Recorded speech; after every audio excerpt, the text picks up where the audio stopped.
जय श्री कृष्णा। अध्याय 3 भाग 8 में हमने जाना कि श्री कृष्ण अर्जुन से कहते हैं कि मानव जीवन में इस प्रकार वेदों द्वारा स्थापित यज्ञ चक्र का पालन नहीं करते हैं, वह निश्चित ही पाप में जीवन व्यतीत करते हैं।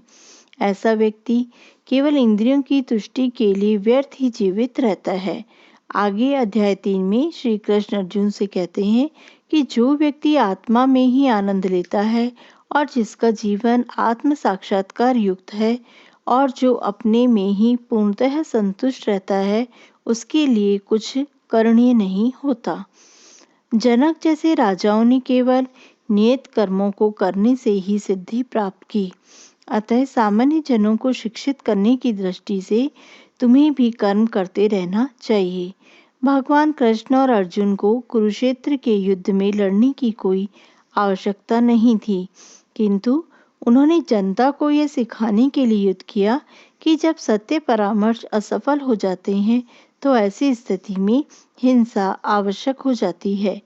कृष्ण के अनुसार महापुरुष जो आचरण करता है, सामान्य व्यक्ति उसी का अनुसरण करते हैं।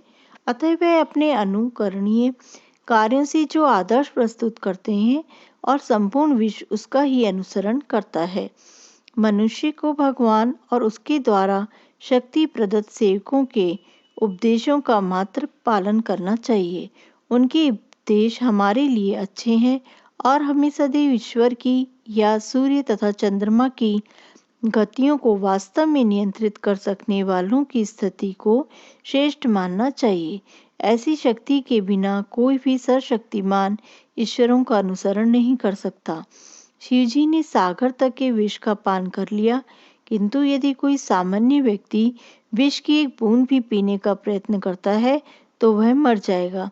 शिवजी के अनेक भक्त हैं जो गांजा और ऐसी अन्य मादक वस्तुओं का सेवन करते रहते हैं, किंतु वे भूल जाते हैं कि इस प्रकार शिवजी का अनुसरण करके वे अपनी मृत्यु को निकट बुला रहे हैं।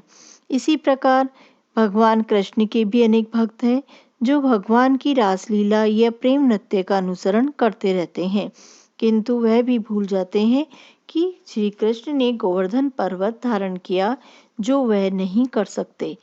अतः सबसे अच्छा है कि लोग शक्तिमान का अनुसरण न करके उनके उपदेशों का अनुसरण करें। श्री कृष्ण आगे कहते हैं कि जीवात्मा अहंकार के प्रभाव से मोहग्रस्त होकर अपने आप को समस्त कर्मों का कर्ता मान बैठता है, जबकि वास्तव में वे प्रकृति की तीनों गुणों द्वारा संपन्न किए जाते हैं।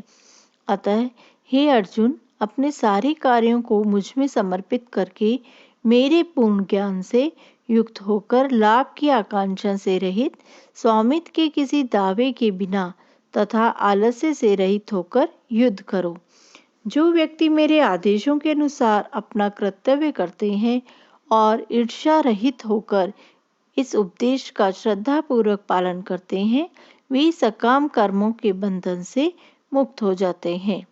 ज्ञानी पुरुष भी अपनी प्रकृति के अनुसार कार्य करता है, क्योंकि सभी प्राणी तीनों गुणों से प्राप्त अपनी प्रकृति का ही अनुसरण करते हैं।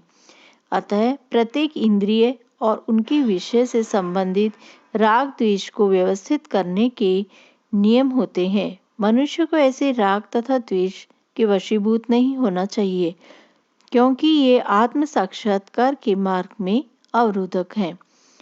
आज अध्याय भाग 3 और भाग 9 में हमने जाना कि मनुष्य को किसी भी अवस्था में कृष्णाभाव नम्रत से विरक्त होने की चेष्टा नहीं करनी चाहिए। जय श्री कृष्णा।